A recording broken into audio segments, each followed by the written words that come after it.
Isn't it just like the same model that they did in the first two, where they lost the first game, won the second game, and then lost the third game?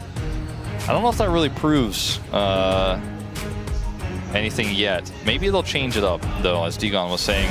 First pick to DRX, though. Yep. Which is very valuable when we get to the third game of Fearless. So let's see what they opt for here. The Azir and the Orianna are gone. The Ryze, Talia are gone. Has certainly been a core of our mid lane experience. Yeah, it's finally we're going to see some interesting mid lane picks is what I'm kind of expecting here. The Malphite's still going to be taken away, though, as Jace, Varus, and the, well, not Rumble anymore, because that has already been played. We'll see what that last ban is going to be. We're playing the Renekton ban game again. We're just going to see whether we can play Renekton. Okay. I think it's very funny. Maybe they just ban Renekton here. Well, that would waste, like, if DRX wants to do it, they have to ban another champion. Then you get to actually ban it in the third. Like, waste one more of their bans first. Make them ban Gnar first. Ban something else. Yeah, I think you still need to ban Varus. Yes. So I think getting rid of that makes a lot of sense. So we'll see the Gnar ban again, I imagine. I think this is not unreasonable, especially in a best of three. Yeah, I just think get it's Rich a strong comfort pick here, and then force this Renekton ban, and maybe they have, undoubtedly they have a plan for what they're going to pick when that's banned again. Yeah, last time it worked out. It also benefits a Jax pickup if that's where Rich would like to go. With the Aurora now taken away, it's a little bit more difficult. I don't know whether they first pick a Jax or anything like that, but that is something that is sort of standing out in my mind. It is a flex pick, and we all remember that crazy Wombo combo Jax game. Yeah, true. Or Zahen, because you know Zahen also really hates playing into Gnar and Kennen. All right, well, that is going to be the choice. See and with what no we're Aurora, going to answer it with. I kind of feel like this gamble has paid off a little bit here for DRX, you know? They ended up with the Gwen game where obviously lost to Aurora, but it ended up being relevant later on in the game. Teddy 1v9, so it didn't matter, but I feel like the way they handled that draft worked out. Now that's gone. See what the Zahen can get done as the Aphelios here for Teddy. He's just going to be a Fountain Laser again. All right, is it Aphelios Thresh or is it Aphelios Lulu? I think Lulu is the better plan, but maybe you don't grab it here. Yeah, if you don't grab it here, though, you could run into a Jinx Lulu that immediately comes in afterwards. Jinx has been sort of the classic answer to the Aphelios over the years.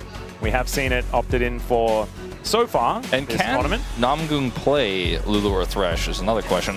Ooh. This Aatrox is empowered Budget so much. Zahen? It's empowered so much by Lulu, so maybe they really are now saying, like, you have to take it away or we're going to get a ton of value here. Let's see what Gio's answer is going to be. Just the Lucian. I don't know whether I agree with this quite as much. I much prefer the Jinx angle, but they are also... Okay, so they're expecting Andal to be able to play Melio alongside the Lucian because... There's so many other picks. Like, it could play Renata even potentially. It could play the Nami, of course, and the Melio. So because there's three... I mean, there's Braum as well. So I'm expecting Nami Braum to be the bans, as Lulu is pretty obviously coming through here. I feel like denying the Lulu would have been so valuable here for DRX. Yeah, I think Jinx Lulu would have been the best way to shut that down. And they are going to be really in an awkward spot in terms of how this comp plays in the mid game, because Lucian's going to be strong, but the Zahen needs a little bit more time, and the Galio doesn't really offer a bunch of damage, so... I am a little concerned, as they will leave a lot of supports open and just give Andal his opportunity with this Nocturne ban. And they're just protecting Rich even further, doing their very best to limit casting's option. In this scenario, I think Melio is the pick I fear the most, to be honest. They did think it's Nami, though. And it comes down to whether Andal feels comfortable with this pick. It was Keria who first played it, but it's kind of been seen everywhere now. Yeah. Okay, so will it just be Lucian Braum? That is my kind of question. And will it be another top lane ban to come through here from DRX? I'm starting to wonder if they just want to ban Jax. That could be, I mean, that's got to be the next option, right? Yeah, like, I don't think they're playing Gragas here, and I don't think they're playing Aatrox either. And we're expecting Gideon to be playing this Aatrox in the jungle. Rek'Sai going to be the takeaway. So just making sure that she doesn't come out. So what is... Okay, are we going to see Casting's pick or are we going to see Roma's pick? That's going to be the question. I think you go for Casting's pick. Well, I mean, I guess you can pick whatever Roma wants to play into the Galio now. All right, we're going to show a Wukong and flex the... Potentially flex that Aatrox top. Because this gives you a lot of power with the Lulu, to be honest. And this makes sense considering that the Lulu came through a little bit late. Willer does not look happy about this scenario because now you have an extra knockup for Cyclone. And the Aatrox still gets value out of Wild Growth in skirmishes and in fights. And also Lulu's kit just in general empowers him. And he's going to have a lot more money. Oh, I'm nervous. K'Sante. Okay, K'Sante. What? But Wait. Is now being played as and jungle. It's a Sona? Or is it jungle K'Sante? It's got to be jungle Zahin, right? That must be it. I'm not sure, to be honest. I've never really looked into this pick as a jungle pick. We've seen it played support, which was very weird and not optimal, in my opinion, but this is certainly going to be interesting. Now, Cassiopeia comes through here as another strong scaling option for the Bros, and they have really strong frontline with this Lu to empower the Aatrox and the Wukong. And I like their draft a lot more here. It is ultimately Zahin going to the jungle, which kind of allows him to skip a laning phase, which is uncomfortable, and then just otherwise... Well, okay. Yeah. we figured it out. We swapped things up. I'm feeling like the Bros are pretty happy with the draft that they have. The Sona pick is really quite different than the Milio pick because it doesn't empower the Lucian in the same way. But you can always flash ult. And it gives you a whole lot of power. Song of Celerity is also very, very strong with the extra movement speed. The Milio ultimate wasn't really going to be very high value in this draft, outside of some funky stuff that can happen with Cassiopeia in a team fight. I'm not sure, this DRX fan shook her head, so I'm not sure if she really likes the draft, but she's still going to support them with the fan sign. Yeah, which is what you have to do. But, it's a very stressful draft, to be sure. As not sure how Zahin jungle is going to operate, but it will be weaker early, like this Wukong pick, so maybe a little bit lower jungle attention. But I feel like that favors the draft that has the Cassiopeia and the Aphelios on it. How does this comp fight in the mid game, is my real question. I don't see it here for DRX. I don't see it either, because we haven't seen so many of these things. See how it works as we jump into the Rift here for the last game of the series.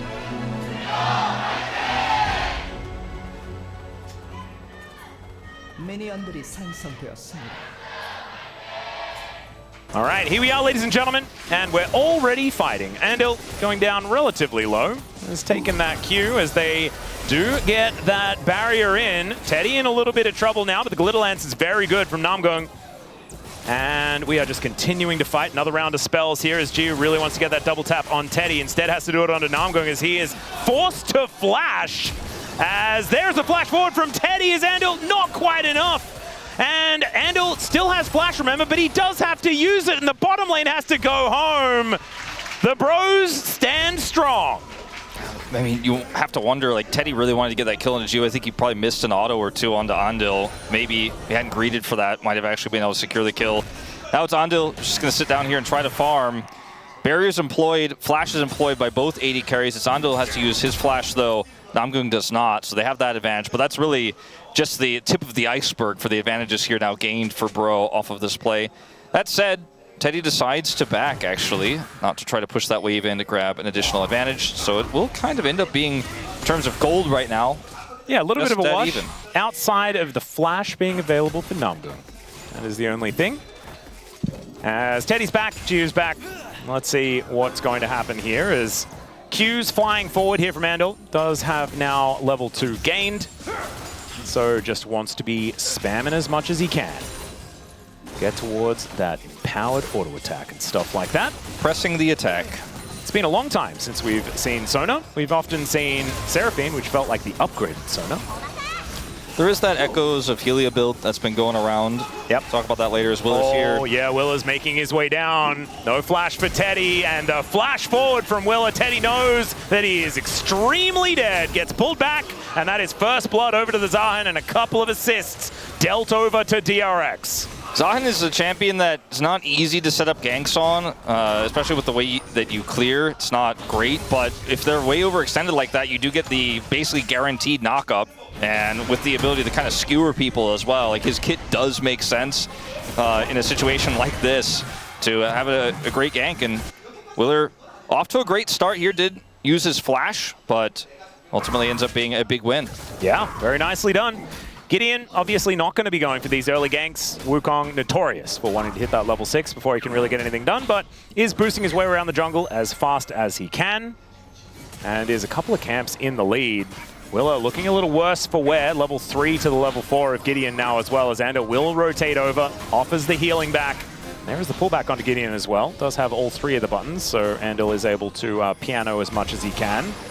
Finds another Q as now Gideon goes in. That is the secure on the blue buff. Nice knock up there, but there is the polymorph onto Willer. He doesn't have flash, remember, so he is very dead. Teleport to bring in the Galio, but it is a turtle port, and he takes forever to get over here. And so the whole thing is just all done by the DRX. When the Miasma is there on his teleport location, he can't actually make anything happen. I think that the problem is that Zahin, like I said, he's got some jungle buttons. He's got a little CC, he's got that knockup, but he doesn't really do damage yet.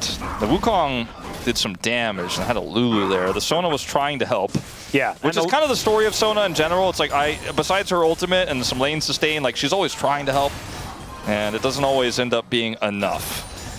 You do get to press a lot of buttons, though, and you don't need to worry about aiming them. So look, he's got really like Sona. Double the tier stacks of Roamer. You really are, you're stacking it. You're pressing all the buttons all the time. Yep. Feels like full build, you know? Just gotta get that tier stacking. All right, Teddy does have that little shield from the Whimsy. It's a lot of damage here from Jiu. This lane, it's one that's like this tech has been known for a really long time since the Lucian rework. Is now Teddy taking a fair bit of damage here. Does get the heal out of Namgung, as we can see, as Justice Punch comes on through as well. Willer gonna force the flash out of Roma. Needs to respect this Zahin gank.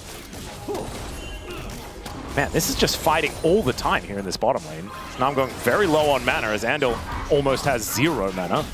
It's a mana game really down there with both of these supports just blasting spells out constantly to try to empower their AD carries to win those skirmishes. Willer is in a relatively precarious position here if the bottom duo would come over and help, but they don't want to stop their backs. In fact, his presence will stop those backs, and so let's see. I guess they're just going to grab that extra wave, and that'll be the end of it. Nothing too crazy here, but the Zahin has me kind of intrigued. You know, we saw the good part and the bad part so far. If they're overextended, you could use your CC to gank successfully. If you are skirmishing to try to hold on to your jungle camps and you don't have prio, you probably shouldn't be contesting for your jungle camp, so you'll die. Well, Willer is now just going to take a dragon, and that looks like it's going to be picked up without a contest. As there was the Wukong going back to base, has now a Sheen. So well and truly on the way to the Trinity Force. Both of our junglers wanting to complete that item. And so first Drake does go over to DRX, and the next one going to be a Cloud. A little bit of a shame, but at least Orcs is off the hook in this final game of the series. Yeah, we'll let it go. We'll have any game 2. It's still a fun game. Yeah. It's all right. It's not his fault. He can't be perfect. Yeah, it's just who he is. KT. Yeah, no. And yeah. World finalist. Yep. Okay. And it pops out of the brush here as now Jiu looks to go aggressive. It's a decent grab at him there. And now he's got red-white guns, but Teddy is forced out nonetheless. Sona's cooldowns come up pretty quick. They certainly do. And so I don't know if you really could force this fight at Teddy's current health, even with red-white, with just a Dirk and a Doran's Blade in inventory. And they're a very long way away from level 6, otherwise you would have to really respect the crescendo. As now Rich once again taking a fair bit of damage. That was a very satisfying Q3. Speaking of satisfying, Jiu finding that piercing light, looking real good there. But this wave is going to crash. The bros are able to pick it up. And Jiu is retaining a very large lead when it comes to the CS. After the back there from Teddy, initially, it really didn't win out on that trade despite getting the extra summoner. And now this, okay, looks like Teddy does get that last CS. I'm going to say maybe even another one lost there, but the lead remains. Yep. The build that we're going to see from Andal is going to be the Diadem of Songs build, right, where you end up getting more healing and shielding power based on your bonus mana. And so you can end up with a scenario where you just make this, it's kind of like Lucian Yuumi, right? And to a certain extent where like you just get a lot of healing, You get a little movement speed. You're, as Lucian, trying to pop off and carry the mid game and get to a late game where you just kind of dash at people and they explode. Yep. And it does empower Lucian well. We've seen Lucian Sona quite a lot, actually, in these niche scenarios when the supports were banned away. In this case, they just kind of opted into it, even when there were some other more meta picks available. I really like picking it over the Braum option that was still available. Oh, 100%. Into this, Lulu would have been a unfun time. Yep. And I feel like it adds a little bit more aggression than what Melio would have suggested. Is now Song of Celerity to keep them up. And actually really like this combo as Namgung taking so much damage, doesn't have Wild Growth yet. And with the culling advantage there, a big deal as Willa demonstrating that Zahin really is good at destroying wards as they go down. That is true. That's another good point. Really talked about just yet, but does clear the wards real fast with his little double attack. If Gideon's there a little bit faster, could have maybe deterred that play, but when he shows up, obviously Zahin's already there, so Willer being there and the health that was already expended for Namgung with that really good burst from Gio means that can't actually make a proactive play. I don't think they should look for a dive here. I think they should settle for plate gold. Yep, there is Crescendo available for Andel, so you can feel that he wants to go for something. And the problem is, like, if Andel's still alive, he presses E and they run away so quickly, so it can be problematic. We do have Teddy able to farm up these minions, though, and so keeps himself at 20 CS. Man, that's a large gap between the two 80 carries. Yeah, I mean, it's starting to really balloon a little bit. As up here, Rich just happily tanking damage. yeah, he's like, yeah, well, Aatrox's pretty old champion compared to me. Yep, release date does dictate that the Cassante feeling pretty good. But Gideon having his grubs. He's going to feel very happy about that. We don't call them Gideon grubs for no reason. It does feel really interesting how this draft eventuated. As Romer's Flash is just barely not back up again, but he is able to move just towards the top. Gideon does end up getting these grubs, as he is often wont to do, and that in exchange for this turret just losing more plates and his bottom duo losing all of the money. Like, I don't know if this is really worth it. He kind of just needs to camp down here because Willer is. Yeah, and he's like, was rotating down. This is the problem. Like, if the Galio's off the map, then there could be 4 people under this turret in an instant. Also, Romer probably needs to consider coming down to bail out this bottom lane as well. Like, with the prio he has, he's like just going to take, 15% of UCal's health bar instead, but I just don't think he can say worth after that as his bottom lane. See? Press E! Yes. Oh, man. Teddy is probably, like, not happy, let's just say. I don't know how to frame this, but it's like that solo queue game where you're like, I need help in bottom lane. You're pinging it, you're asking, and it is I am coming. The win condition. Did you see game 2? Gideon is just typing 3 grubs in the chat. Yeah. And honestly, pretty good. DRX only have a 200 gold lead, something like that. It is nothing to worry about right now. And the bros, pretty comfortable sort of front to back composition, bit of wombo combo available there as well. It's such unknown territory for me how this comp is going to work, but how I think it's going to work for DRX is that Andel flash ults. Andel, basically, he flash ults and/or takes his hand and like rolls it across the keyboard in team fights. And he definitely does that. That's all the rest of the time he's playing piano. Yeah, and like all of the healing and whatnot is going to go into the Zahin or the Lucian, and they're going to be very difficult to kill. Zahin's going to get his passive procced with all of the healing going into him. He's going to be able to get that up. Willer should be able to res in the fights, but he won't do that much early in the game. So I think Bro losing this first set of dragons really hurts, actually, because DRX can kind of just pick their battles now, and then eventually the Zahin comp gets a little bit stronger. Now they have the Aphelios, they have the Cassiopeia, they have that damage scaling, but I think how the team fights operate for DRX gets pretty oppressive later on. Again, unexplored territory, but that's kind of my theory here. I think in terms of damage, scaling favors Bro. In terms of how team fights can work if played perfectly, kind of favors DRX. Yeah. There's another calling. Now I'm going to have to heal to try and keep himself alive. Opts to use that instead of the wild growth. Gets that movement speed as well as Willa going in one more time as Teddy. Moonlight Vigil, and Willa is just exploding. He has the passive. No! Not stacked up enough. And now Gio, he's having to get out of there, but Namgung's going to be the one to take the kill. And DRX, they felt like it was a good angle, but the Grim Deliverance didn't really deliver much of anything at all. Yeah. And like I said, we're not there yet for this composition. Whoa, Yukao is just flashing in, gets a nice taunt, Winds of Water, take down Teddy. And yeah, that's sometimes what a gargoyle can do. You just walk in and kill the AD carry. All right, well, I guess that part worked out for DRX. Unfortunately, that means Romer is going to get some extra plate gold and accelerate himself there in the mid lane. But the Lulu Wukong, we did discuss it. We did hint at it. We did talk about how Lulu is incredibly strong. And getting the triple knock up here twice with Cyclone, Wild Growth, even with Willer having that insane ult there, it's just too much. Yeah. And that means that Teddy has to flash. He felt really compelled to flash in that moment, and so he does die while he greets for a plate, so... Yeah, you know, walking up to the plate was certainly a decision that he could... Because if he just doesn't walk up to the plate, then Yukao is just wasting his time, and will probably lose a plate anyways, and he already won on the play. So anyway, a little greed. Yeah, and Andal also managed to get the Crescendum slow with the passive, so that was what helped let Yukao get in there. So nicely played there from the Sona, as he does have the Helia already completed. Yeah, the Diadem comes second, and then he does absurd numbers. Well, and Andales, she does absurd numbers, the champion. And right now, still has a gigantic mana pool as Teddy. My God, the amount of damage. The culling! And he's just dead. Namgung with all the Wild Growth just came back.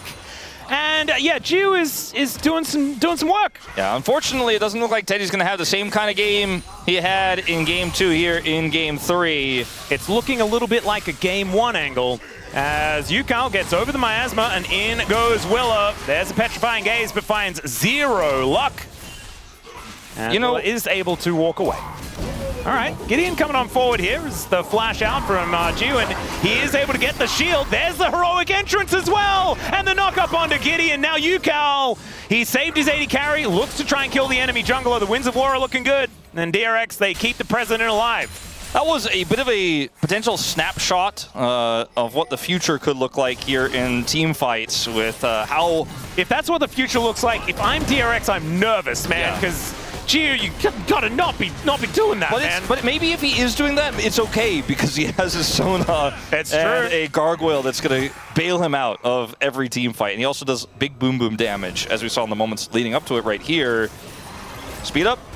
Teddy's like, I'm kiting back, I'm kiting back. Oh my God. And like you said, look at Namgung's ult in the portrait. He doesn't have it yet. He's unable to really impact this play and almost loses his life as well. Just needed one extra light slinger. I would come out and he gets a double under that turret. I would love to see their faces. Well, this is all cool, but like, can we see what happens when he almost dies a few seconds later? They're also doing the Shiu thing as well, but with Jiu instead. I love it. That's actually very cute. All right, that's a decoy just getting obliterated. Rich really doing a number there as down goes the Rift Herald. Trying to calculate the game state because Romer just keeps getting plate gold. He's generating a pretty significant lead at 0-0-0 over this gargoyle, right? Like, what formula do you use to calculate this game state? I don't think the AI knows it yet at this point. Like, I don't know if anybody knows. So I'm kind of looking at this game state going, all right, so the Cassiopeia is getting big. Right, the Aatrox is heading to a mid game with really great setup with this Wukong and Lulu, right? And yes, the Aphelios is 900 gold behind, but that doesn't necessarily matter if the team fights are a wash for DRX. I think if DRX didn't have both of these dragons, I would actually favor Bro's position. If they get this Infernal Soul point, is Infernal Soul, by the way. Yeah. If they get this Infernal Soul point, I feel very confident about their ability to go through the rest of this game because they can opt out of fights that don't look great for them. They can play around Lulu's cooldowns a little bit more, play a little bit more proactively around the Sona ultimate like you were talking about. But if they mess this fight up, Dragon goes over to Bro, Teddy gets some gold in his pocket.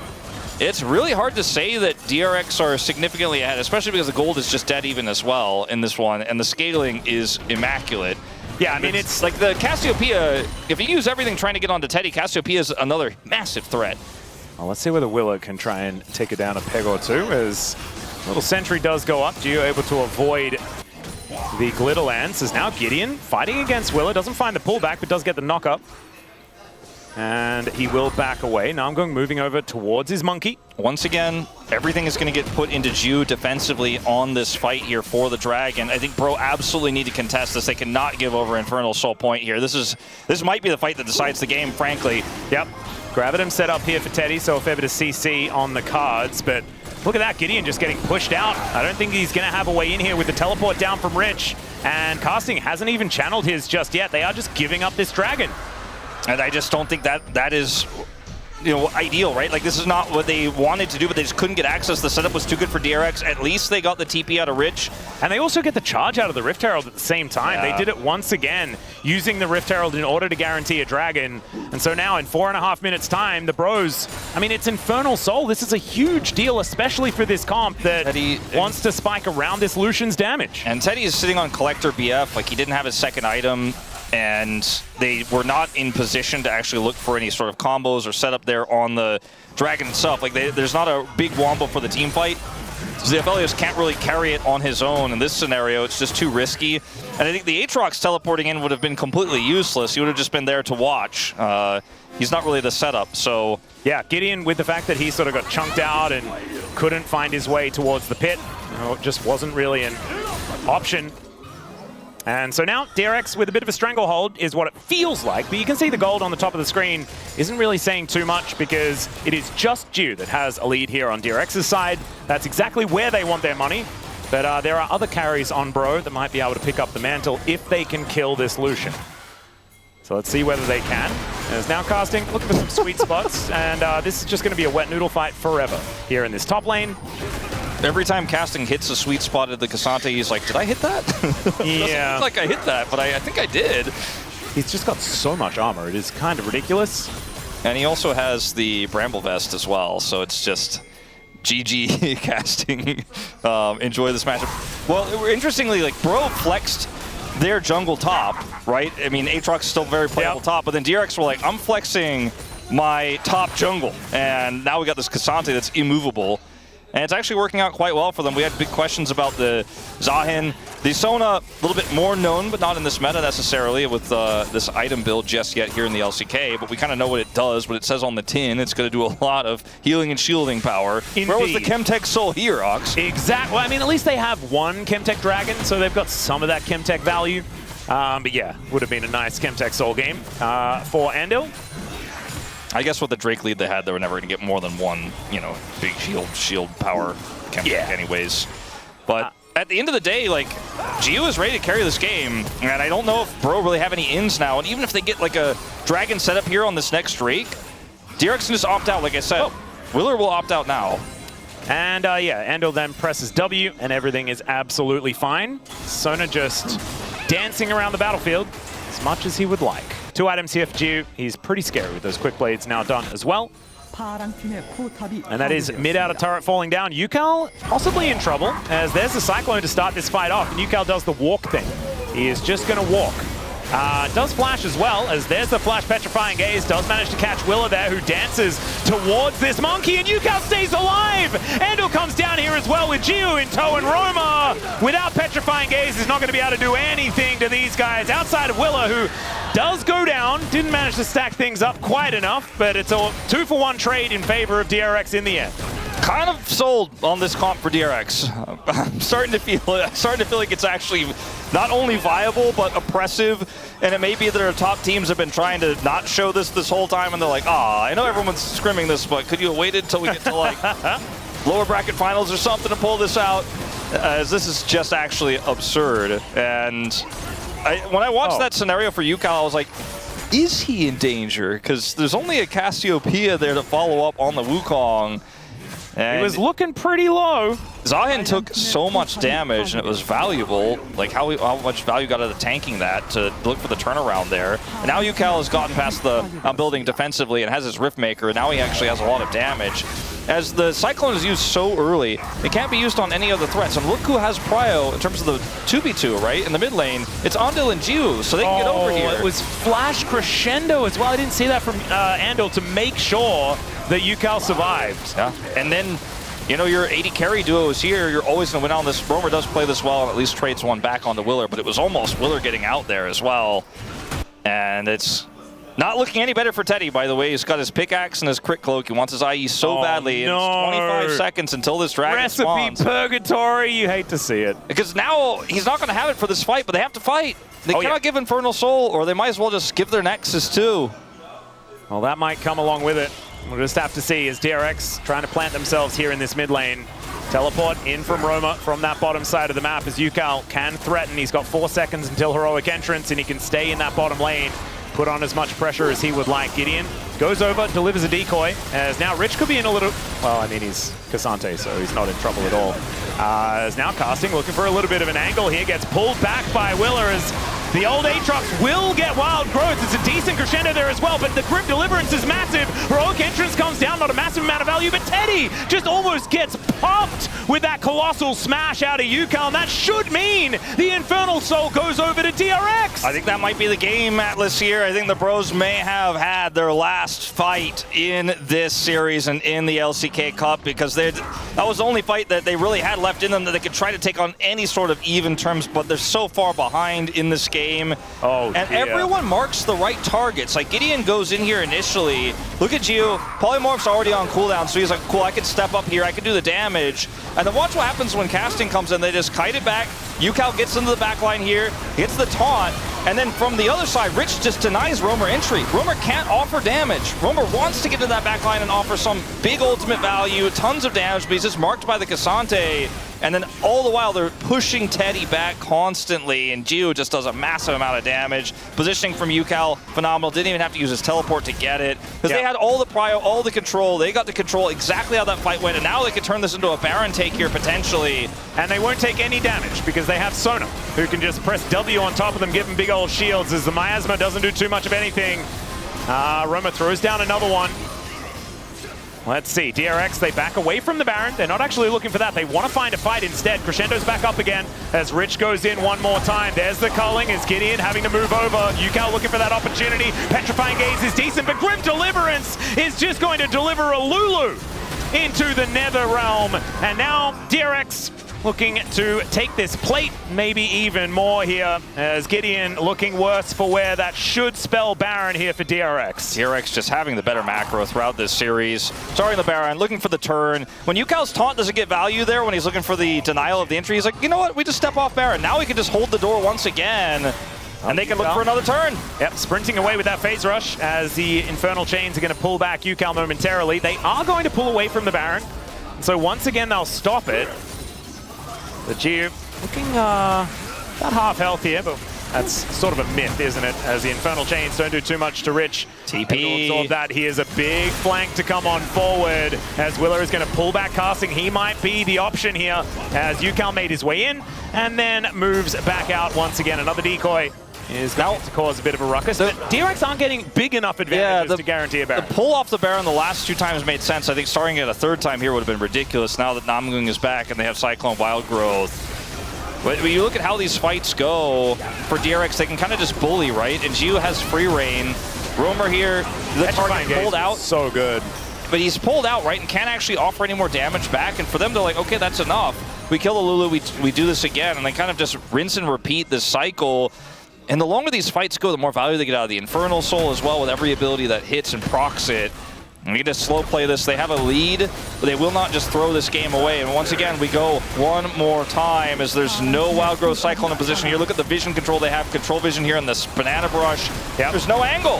Phaelites towards the top side as well, as DRX are not looking for a 50-50 by the looks of things. They really do want to turn. Crescendo still up and available here.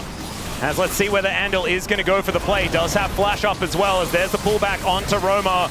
He's looking for that Petrifying Gaze, but he does not quite find it. As in they go Grim Deliverance, as Willer gets into the backline, and Teddy is just eviscerated. Down he will go. It's a decent knockup with the Cyclone, but I think it's too little, and I think it may be too late, as now Rich, fighting against Casting again, will break those chains, or those cuffs, Wolf, as you mentioned earlier on, as... yeah, that is a very cute snowman, but he is also terrifying as Gio is going to relentlessly pursue. Yes, it is the right name for the ability this time, as the Sonar is going to go down, but I think Andal did his job. Piercing Light looked so good as Gideon looking to go down as well. Looking a little worse for where they did lose at least a little more than they would have thought, as Willer did go down, but still looking pretty good here for DRX. Roamer did a lot of work, but it's just, you know, not enough.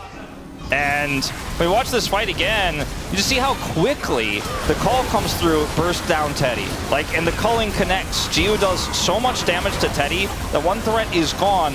Casting is pulled away here by Rich, and Romer's like, I've got tons of sustained damage, and I'm just like, I've got tons of sustained healing. Good luck. And Rich is winning on the side of the fight as well, and they just end up getting corralled away and split. And Romer cannot really impact the fight much anymore. Ando is extremely squishy. Yeah, Ando just kind of suicided into the brush. Did get that ward down though, and that was pretty good at helping them secure the rest of these kills. I just think the last one to go down. DRX showcased in this fight, and the several turns we saw off of Baron, they have insane mastery of this comp. This is not something they just pulled out on a whim. They absolutely have practiced this scrim, they know what they are doing. And UCal with this weird early Galio pick, we weren't sure yet how it was really going to work out, but it is absolutely working out in terms of zoning right now. With Teddy being this far behind, I mean, a full item right now, it is so hard for Bro to do anything. It's a rough Cassante, man, he's just like, you can't hurt me, no one can hurt me. Rich just keeps ulting anyone he can to pull them out of the fight. And once again, the dance of the Baron will continue as Jiu going to look to push them away. Crescendo up again here for Ando. Casting has to TPN if they're going to stop this, but I think at the end of the day, looks like this one is the one that DRX finally get. Here's the TP, it's late. Yeah, and there's, oh my god, the amount of damage here. It's the Cyclone to interrupt the Justice Punch. That was pretty good out of Gideon, but he's still walking away. Once again, they stopped the Baron. There's no Cyclone. Yeah, this is the problematic part. As Winds of War coming on forward, UCal just on a flank angle here, looking for an opportunity as the culling onto Teddy. Ooh. Petrifying Gaze is pretty good out of Romer. He got a decent amount done in the last team fight. Can he do it again? As the heroic entrance comes down one more time, but it's onto a decoy, as Teddy was alive for a little while, but he gets taunted and destroyed as Casting pulled back together, as Will is able to make it happen this time around on this Zahen. Romer still there with the Twin Fangs, but unfortunately he just cannot walk towards the DRX blockade. And the Elder Dragon is up and available, and there's only a snake standing in the way. DRX thinking instead they might just win the game. Yeah, the DRX are not going to make a macro mistake here. This is not 2025 DRX. This is a new DRX. Even though his voice can't be heard today, I guarantee you it will be heard in the celebrations to come as Joker, I think, make a huge impact on how this team macros, how they have played out the early days of the LCK Cup, and now a big part of why it looks like they're going to win and advance here in our first round of play-ins. Yep. Teddy has respawned, but these Nexus turrets are not long for the world. That's a fair bit of damage there from Romer, but he's immediately just taken down.